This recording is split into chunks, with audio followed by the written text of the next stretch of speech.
Welcome to our CFP exam prep discussion on property valuation, specifically focusing on how to determine property value using net operating income and capitalization rate.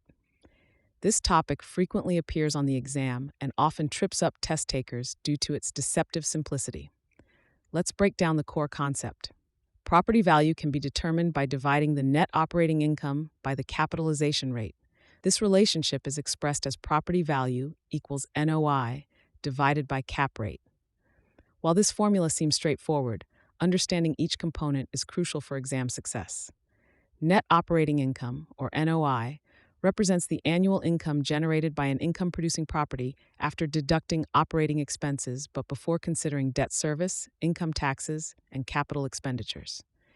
Many test takers make the mistake of confusing NOI with gross rental income. Remember that NOI is what's left after subtracting all operating expenses like property management fees, utilities, maintenance, insurance, and property taxes. The capitalization rate, commonly called the cap rate, represents the expected rate of return on a real estate investment property based on the income it's expected to generate. Think of it as the unleveraged yield of the property. A higher cap rate typically indicates higher risk and potentially higher return, while a lower cap rate suggests lower risk and potentially lower return. Here's a practical example that often appears in different variations on the exam. Let's say you're analyzing a commercial property with an annual gross rental income of $200,000.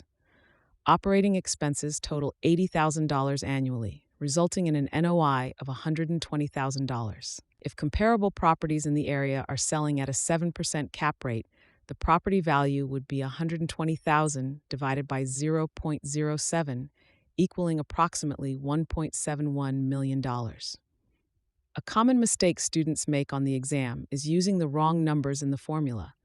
They might incorrectly use gross rental income instead of NOI, or they might forget to convert the cap rate percentage to a decimal. Another frequent error is misinterpreting what a high or low cap rate implies about the property's risk and value. When tackling these questions on the exam, always follow these mental steps. First, ensure you have the correct NOI by subtracting all operating expenses from gross income. Second, verify you're using the cap rate as a decimal.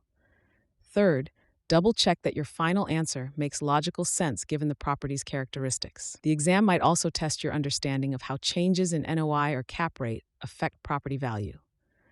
Remember that property value moves in the same direction as NOI, but in the opposite direction of the cap rate.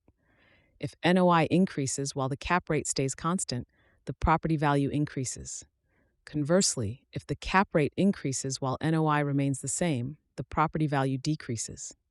For example, if a property's NOI increases from $120,000 to $150,000, while the cap rate remains at 7%, the new value would be approximately $2.14 million, up from $1.71 million. Understanding these relationships is crucial for answering more complex exam questions that test your analytical skills. Remember to pay attention to the specific details provided in each question. The exam often includes irrelevant information to test your ability to identify and use only the necessary data for the calculation. Stay focused on the core components, NOI and cap rate. These questions are highly likely to appear on your exam, so mastering this concept is essential for success.